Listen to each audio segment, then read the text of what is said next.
Amin. Atas nama Bapa dan Putra dan Roh Kudus. Amin. Selamat sore. Apa kabar sore hari ini? Luar biasa. Luar biasa, puji Tuhan. Semua karena kemurahan Tuhan bagi kita semua, maka sore hari ini kita boleh berkumpul bersama. Saya minggu lalu dipercayakan untuk bisa membawakan firman untuk kita semua. Dan firman ini saya ambil dari pengalaman yang saya alami dalam hidup saya. Saya sangat mengharapkan kita semua untuk kita bisa nanti merenungkan firman ini bersama dan semoga memberkati kita. Firman yang akan saya bawakan sore hari ini itu di dalam Injil Lukas. Injil Lukas bab 18 ayat 1 sampai dengan 8. Kita buka Injil Lukas bab 18 ayat 1 sampai 8. Ya, ini kemarin saya biasa berdiri di depan itu biasa mengkampanyekan dunia. Saya mengkampanyekan politik di dunia ini, tetapi hari ini saya mengkampanyekan kemuliaan Tuhan. Dan yang sangat saya tadi dalam puji-pujian itu, saya tidak bisa membayangkan bahwa ada Bapak Bento, ada Bapak Tenja yang kami kemarin aktif di politik ini, puji ini dunia dikeliling di mana-mana. Tetapi hari ini Tuhan tangkap kami untuk kami kampanye untuk kerajaan surga. Amin. Jadi ini sebuah kemuliaan besar yang sudah terjadi. Anak-anak Tuhan sudah mulai ditarik perlahan-lahan untuk datang dan kita menyembah Tuhan. Di firman di Lukas bab 18 ya, 18 ayat 1 sampai 8. Jadi judul firman saya itu mengalahkan rasa jemu dalam doa. Kita bisa membaca firman ini secara bersama-sama. Perumpamaan tentang hakim yang tak benar. Yesus mengatakan suatu perumpamaan kepada mereka untuk menegaskan bahwa mereka harus selalu berdoa dengan tidak jemu-jemu. Katanya, dalam sebuah kota ada seorang hakim yang tidak takut akan Allah dan tidak menghormati seorang pun. Dan di kota itu ada seorang janda yang selalu datang kepada hakim itu dan berkata, "Belalah aku terhadap lawanku." Beberapa waktu lamanya hakim itu menolak. Tetapi kemudian ia berkata dalam hatinya, "Walaupun aku tidak takut akan Allah dan tidak menghormati seorang pun, namun karena janda ini menyusahkan aku, baiklah aku membenarkan dia, supaya jangan terus saja ia datang dan akhirnya menyerang aku." Kata Tuhan, "Camkanlah yang dikatakan hakim lalim itu. Tidakkah Allah akan membenarkan orang-orang pilihannya yang siang malam berseru kepadanya? Dan adakah ia mengulur-ulur waktu sebelum menolong mereka? Aku berkata kepadamu, ia akan segera membenarkan mereka. Akan tetapi, jika Anak Manusia itu datang, adakah ia mendapati iman di bumi?" Demikianlah sabda Tuhan Kristus. Jadi baik Bapak Ibu, saudara-saudari yang dikasihi di dalam Tuhan, kita baru saja mendengarkan firman di dalam Lukas ini bahwa perumpamaan tentang hakim yang tak benar. Bahwa ada seorang janda. Janda ini datang meminta kepada hakim untuk dibenarkan dalam persoalannya. Janda ini kalau kita melihat di sekitar kita, kalau seorang janda, mungkin ini seorang janda yang tua, yang tidak punya pengaruh, tidak punya jaringan apa-apa. Dia mau meminta suatu keadilan atau pembebasan dari seorang hakim. Nah, kalau yang kita tahu bahwa setiap ada persoalan, kalau kita sudah berurusan dengan hukum, kita datang kepada hukum, pasti kita punya uang berapa supaya kemudian kita bisa diringankan dalam setiap masalah itu. Tetapi dalam perumpamaan ini, Tuhan mengatakan bahwa camkanlah apa yang dikatakan hakim lalim itu. Tidakkah Allah akan membenarkan semua orang pilihannya yang siang malam berseru kepadanya? Jadi ini tentang sebuah doa, bahwa setiap apapun persoalan yang kita hadapi dalam hidup kita, terkadang kita merasa putus asa. Kita terus berdoa, terus berdoa, tetapi kadang juga kita bilang, saya sudah sangat rajin berdoa, saya sudah rajin ke gereja, setiap pagi misa pagi jalan lancar, ikut PD juga lancar, tidak pernah alpa PD. Tetapi kenapa saya punya doa ini belum pernah Tuhan kabulkan saya punya permintaan? Apa yang salah dengan doa saya? Apakah mungkin ada sesuatu yang kurang sehingga Tuhan belum mengabulkan doa saya? Sehingga setelah saya merenungkan firman ini, saya mencoba untuk mengalahkan rasa jemu dalam doa. Bahwa kita yang sering berdoa, terus berdoa, kadang juga mungkin di tengah doa kita, kadang kita putus asa, sudahlah. Apalagi dulu sekitar kita, ketika kita berdoa, sore hari ini kita datang berdoa seperti ini, pulang orang di tetangga kita bilang, aduh berdoa juga sama. Mari sudah kita pergi dukung di sebelah sana, itu kita pisah kali langsung sembuh. Apalagi kalau pergi itu dia kalau bilang ayam putih, ayam merah, itu besok datang itu sakit, itu tidak ada lagi, langsung sembuh. Dan di situ iman kita mulai goyah di situ. Ketika kita goyah di situ, kita sudah kembali kepada hidup kita yang lama. Bahwa doa, sudah saya karena sudah berdoa, sudah karena ini dukun sudah bilang saya bawa ayam merah, saya datang, saya sembuh. Jadi sudah saya ikut PD, tetapi sambil saya PD, kalau ada persoalan sedikit, saya datang ke dukun ini, saya sembuh. Nah, berarti ini sudah kita mendoakan Tuhan di dalam kita punya hidup. Ada yang pernah rasa bosan atau rasa jemu di dalam doa? Mungkin ada yang bisa menunjukkan tangan kalau ada yang pernah doa-doa tapi Tuhan belum pernah kabul. Ada kan? Bisa saya lihat angkat tangannya, bisa? Oh, hampir semua. Saya juga pernah mengalami hal yang sama. Saya berdoa, tetapi saya kemudian kadang saya telepon Om Ben ini bagaimana? Saya ini rasa khawatir sekali. Tidak usah takut Pak Kristo, kita berdoa saja. Ada firman ini, jadi ketika bilang firman, saya buka firman. Saya merenungkan firman itu. Dan semakin saya masuk dalam dengan merenungkan firman itu, kekuatan itu mulai tumbuh kembali. Mulai ada kembali di dalam saya punya pergumulan itu. Sehingga jangan pernah kita merasa jemuh. Kalau jemuh yang saya coba cari arti kata jemuh ini tidak sama dengan bosan. Dia agak levelnya lebih dari bosan, itu seperti yang mustahil, tidak mungkin terjadi. Itu sesuatu yang mustahil, bukan karena sebuah kebosanan. Kalau bosan levelnya sudah saya capek, saya bosan, sudah saya alihkan ke yang lain, saya bisa bernyanyi dan lain sebagainya. Tetapi jemuh ini itu lebih dari sebuah kemustahilan, dan kita sudah tidak pada keyakinan itu bahwa apakah ini doa saya nanti didengar oleh Tuhan atau tidak. Nah, ketika kita sudah merasa jemuh, kadang badai tantangan itu pasti masuk lewat orang-orang terdekat kita. Kalau suami istri ikut PD sama-sama mungkin bisa saling menguatkan cepat, tetapi kalau hanya satu yang ikut, bapak saja yang ikut, pasti mama bilang berdoa, setiap kali berdoa juga kita makan juga ada susah setengah mati. Nah, jadi itu sebuah tantangan, dan bagaimana untuk kemudian kita meyakinkan ke istri atau ke suami, ini hanya butuh sebuah iman. Nah, iman yang dimaksudkan di sini bahwa sesuatu yang di luar dari pikiran kita manusia. Kalau kita berdoa dengan akal budi, maka iman itu tidak ada. Kita bisa dengan pembenaran diri bahwa Tuhan, saya ini sudah berdoa, kenapa saya ini belum dikabulkan doa saya?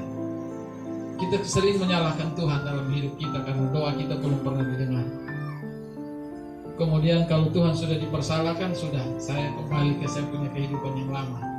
Apalagi kalau kita berdoa datang, kita memuji puji-pujian, kita keluar kembali dari situ, sudah jalan keluar, kita pikiran sudah mulai terganggu kembali.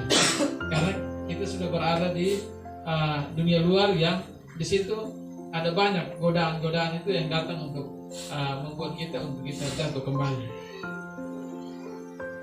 Saya coba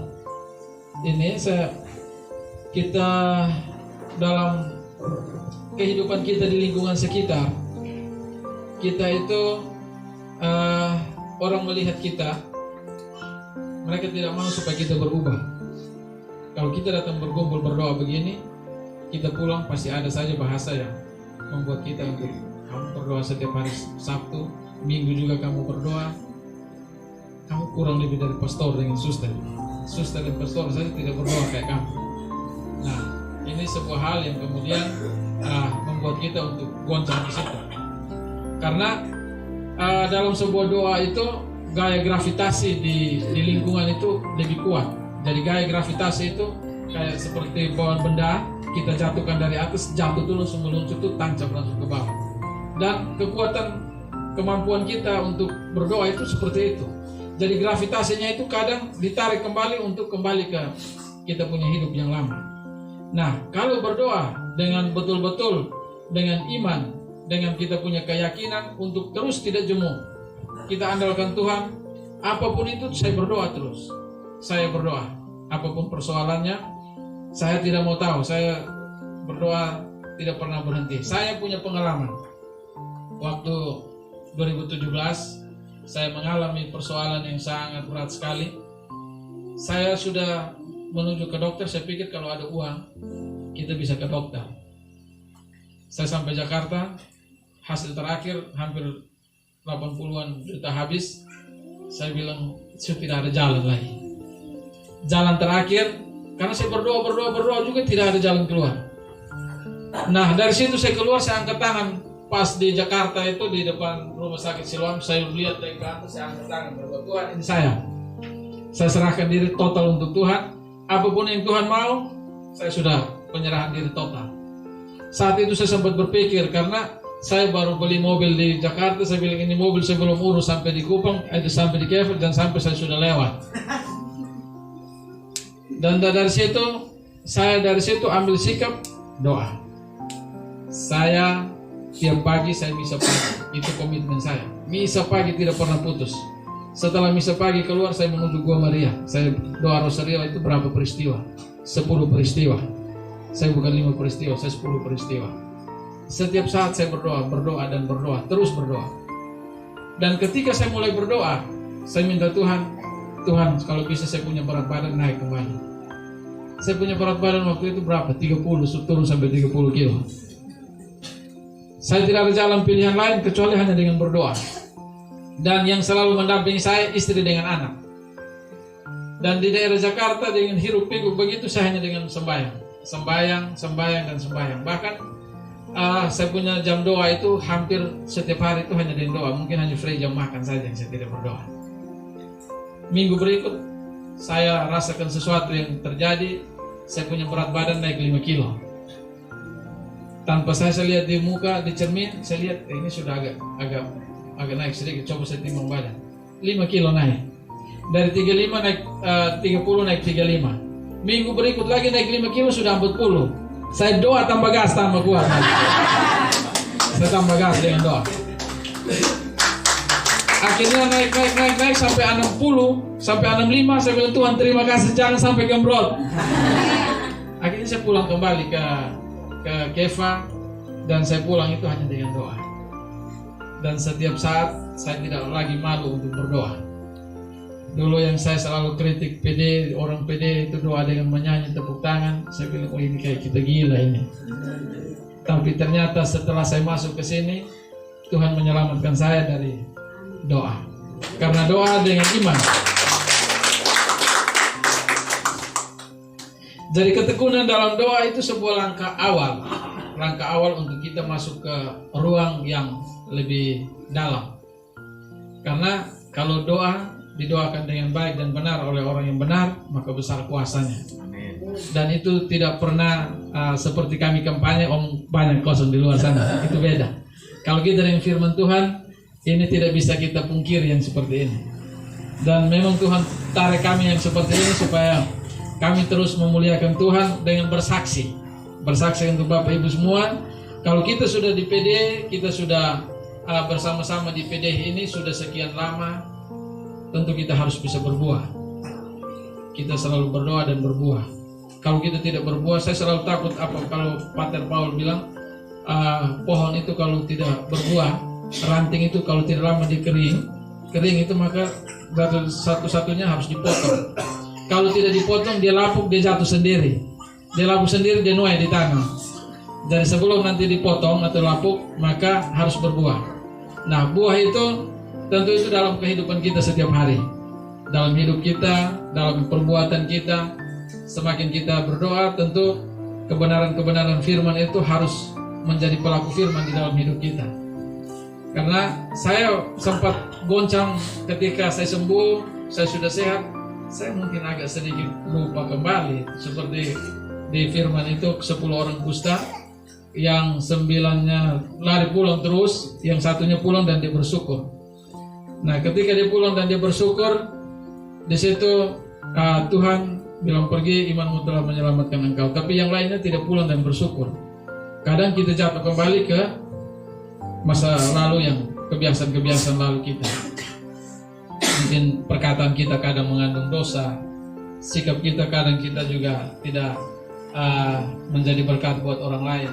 Nah, tentu ini akan mengembalikan kita kepada hidup kita yang lama. Nah, di situ kita bilang, saya semakin berdoa, tapi kenapa saya jatuh lagi dalam pencobaan-pencobaan yang kita alami? Memang kita mengikuti Tuhan itu tidak ada yang gampang. Menjadi orang yang beriman itu butuh tantangan, butuh proses, butuh ujian. Layaknya kalau kita sekolah, mau naik kelas 1, mau naik kelas 2, harus belajar, harus masuk ikut ujian dulu. Tidak ikut ujian di kelas, bagaimana kita naik kelas 2? Tidak bisa lompat kelas. Begitupun dengan iman kita. Kita harus diproses, dan saya mengalami itu. Ketika kita semakin mengikuti Tuhan, merenungkan firman Tuhan dan mau mengikuti Tuhan, tantangan itu, badai itu selalu datang. Bahkan datang lebih kencang. Saya 2 minggu lalu bibir atas ini luka dari sini sampai di sini, luka semua, makan tidak bisa. Saya bilang, Tuhan, ini bagaimana saya bibir kalau sudah ancur di atas ini kita pun ganteng dong, hilang semua ya. Nah, saya pakai masker tapi darah itu keluar tembus di masker. Akhirnya saya ambil keputusan, baik Tuhan, saya ikut Tuhan punya mau. Saya tidak mau ikut saya punya mau. Saya puasa. Kalau makan setengah mati itu lebih baik saya puasa dan berdoa. Jadi saya kemudian puasa selama 3 minggu. Saya puasa sambil saya berdoa, puasa berdoa. Yang waktu kita pelayanan di Nesem, itu saya agak setengah mati untuk makan. Tetapi saya bilang, Tuhan, kalau mau uji sampai yang dalam-dalam juga, biar sudah saya serahkan semua. Tapi ternyata kering perlahan-lahan. Saya sempat ke dokter. Dokter bilang begini, nggak usah obat, sembuh nanti. Saya keluar dari dalam, saya bilang, dokter bilang tidak usah obat, berarti ini Tuhan bilang, dia bilang, sudah kau pulang, kau percaya saya atau tidak? Saya keluar dan saya tidak minta obat. Saya sempat mau ke dokter lagi untuk, saya bilang tidak. Dokter sudah katakan seperti itu, bahwa pulang. Itu Tuhan perintah bahwa kau harus ikut apa yang perintahkan dokter. Puji Tuhan, hari ini sudah kering bagus, makan juga bagus. Jadi kita semakin berdoa, tentu tantangan itu semakin ada untuk kita. Coba kita buka di Markus 11 ayat 24.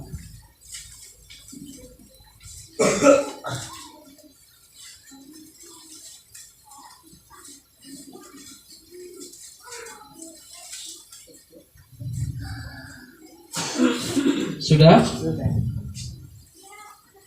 11:24. Bisa baca bersama? Karena itu aku berkata kepadamu, apa saja yang kamu minta dan doakan, percayalah bahwa kamu telah menerimanya, maka itu akan diberikan kepadamu. Kita lanjut 25. Dan jika kamu berdiri untuk berdoa, ampunilah dahulu sekiranya ada barang sesuatu dalam hatimu terhadap seorang, supaya saudara Bapamu yang di surga mengampuni kesalahan-kesalahanmu. Jadi baik, ini firman sangat memberkati saya. Ketika saya berdoa, saya membayangkan dan saya membayangkan saja bahwa bibir saya ini dia baik seperti yang awal, bahwa ini bibir tidak ada yang luka, yang sudah sembuh. Saya mengimani firman ini dan kemudian saya mohon pengampunan. Saya mohon pengampunan, saya mengampuni orang-orang yang buat salah terhadap saya.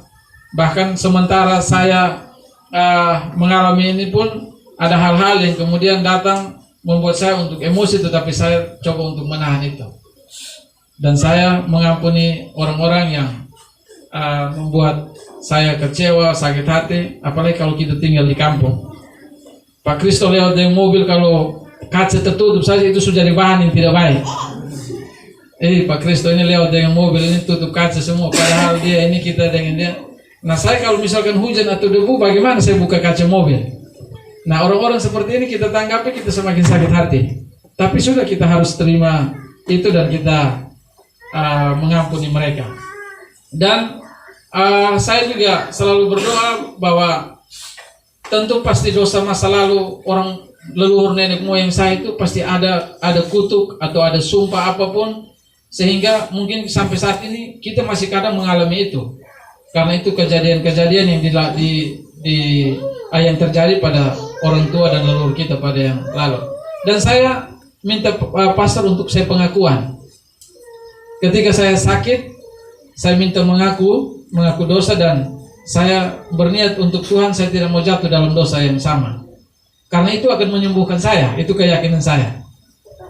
Sehingga kalau kita berdoa itu bukan minta maaf ya, berdoa kita bukan hanya dari mulut, tetapi dari hati dan niat untuk kita kembali mengikuti jalan Tuhan.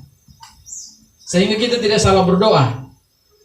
Nah, kalau kita salah berdoa itu yang setiap kali kita bakar lilin, biar lilin sampai satu pick up kita bakar kasih habis itu juga, tapi besok kita doa habis keluar, kita juga buat berkelahi dengan tetangga kita, masalah dengan orang sekitar kita, itu kita berdoa bagaimanapun juga tidak akan ketemu jalan keluar dalam kita punya pergumulan.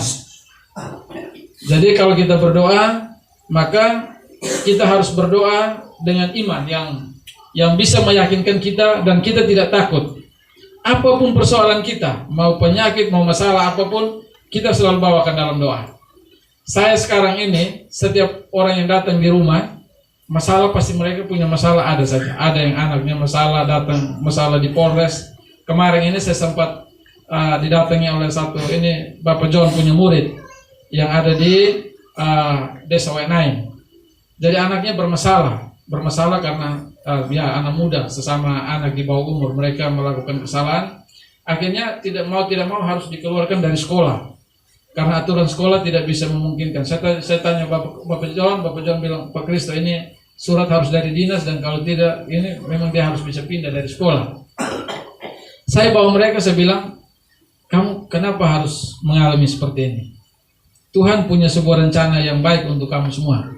Jadi kamu punya orang tua dan keluarga, kamu tidak usah terlalu khawatir dengan masalah ini. Mari kita berdoa. Saya ajak mereka untuk berdoa. Awal mereka itu tidak yakin bahwa doa ini bisa akan menyelesaikan ini masalah. Polisi panggil datang terus. Polisi panggil, dinas panggil, polisi datang, dinas panggil. Saya ajak mereka untuk berdoa. Awalnya tidak yakin bahwa ini masalah bisa selesai. Datang ke Polres, pulang datang cari saya. Saya bilang, saya ini bukan ke Polres untuk kamu datang cari saya. Tetapi kamu kalau ikut saya punya saran, kamu datang kita berdoa. Jadi di taman doa di gua itu kami bakar lilin, kami berdoa. Semakin berdoa, bapaknya mulai tenang. Kalau tidak, bapaknya itu sedikit pusing dan bingung karena tidak pernah mengalami masalah dengan polisi. Apalagi kalau orang di kampung yang tidak pernah ada masalah. Tapi karena anaknya, akhirnya orang tuanya diproses harus datang ikut Tuhan. Jadi saya hanya mengajak mereka untuk berdoa. Dan sudah berapa orang yang mengalami kasus masalah, ketika kami dengan doa ada yang masalah tanah, baru-baru putusan di hakim mereka menang perkara tanah. Karena memang kebenarannya adalah mereka bahwa mereka punya tanah dari kesaksian saksi dan lain sebagainya. Tetapi setiap malam itu kami tidak pernah luput dari doa. Dan ketika mereka berdoa, saya minta ada hal yang kemudian pernah kamu lakukan hal yang salah, kamu minta ampun di Tuhan, dan bila perlu kamu datang ke pastor minta pengakuan. Itu saran saya. Karena hati kita harus dimurnikan dulu, dibersihkan semua dulu. Setelah kita dibersihkan, maka itu akan berkenan kepada Tuhan. Doa kita akan tembus sampai di surga dan Tuhan akan menolong kita. Jadi doa memang kadang kita bosan atau kita jemu dan kita kurang percaya ketika kita semakin mengalami sakit yang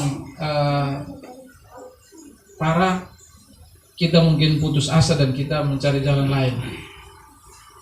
Semua yang terjadi itu Tuhan izinkan. Tuhan izinkan supaya kita bisa memuliakan nama Tuhan dan kita bisa bersaksi.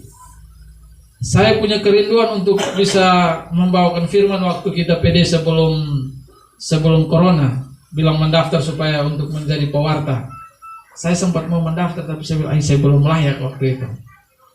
Tetapi ketika Tuhan mengizinkan saya mengalami berbagai badai, cobaan, masalah, saya bawa datang dalam doa, saya bawa dengan merenungkan firman. Puji Tuhan, ternyata ada jalan yang untuk Tuhan siapkan bahwa saatnya untuk kamu bisa membawakan firman. Nah, kita membawakan firman, tentu kita juga punya banyak kekurangan, kita punya banyak kelemahan, kerapuhan, tetapi kita harus saling menguatkan di antara komunitas kita. Di dalam persekutuan kita ini kita harus saling menguatkan sehingga kita berperang dengan pedang roh itu kita bisa kuat.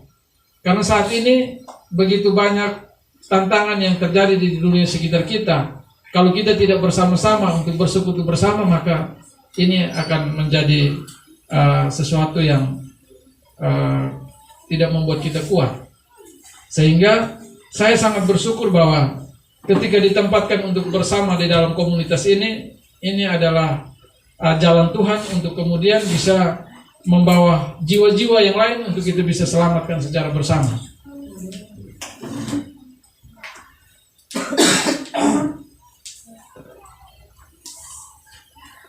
Jadi kalau berdoa, kita jangan menggunakan akal pikiran kita supaya kemudian kita membenarkan doa itu.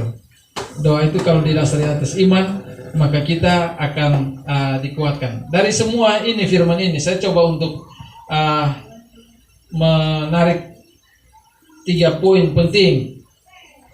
Yang pertama itu, ketika kita tidak jemu-jemu dalam berdoa, ada beberapa poin, ada kurang lebih ada 3 yang perlu nanti kita bisa ingat atau kita bisa catat bahwa berdoa itu harus ada gairah.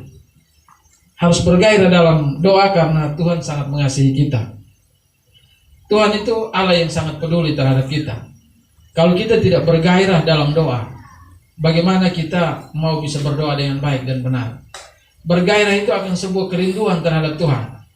Kalau kita anak-anak muda, kalau ada dapat acara undangan mau ke pesta, yang dipikir ini pasti pikir ada lagu Porto yang dansanya agak sedikit alunnya membuat kita bergairah gitu kan. Nah, di dalam doa kita kepada Tuhan harus sangat bergairah. Bergairah dan menyerahkan total itu kepada Tuhan. Karena saya ini saya tidak berkhotbah, tapi saya membagi saya punya pengalaman iman. Sehingga ketika saya renungkan firman ini, ada hal yang saya bisa berbagi bersama dengan kita semua. Mungkin kita bisa lihat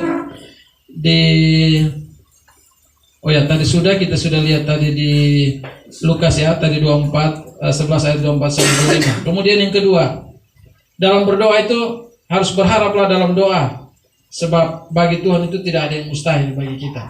Coba lihat Lukas 17 5 dan 6. Lukas 17 5 dan 6.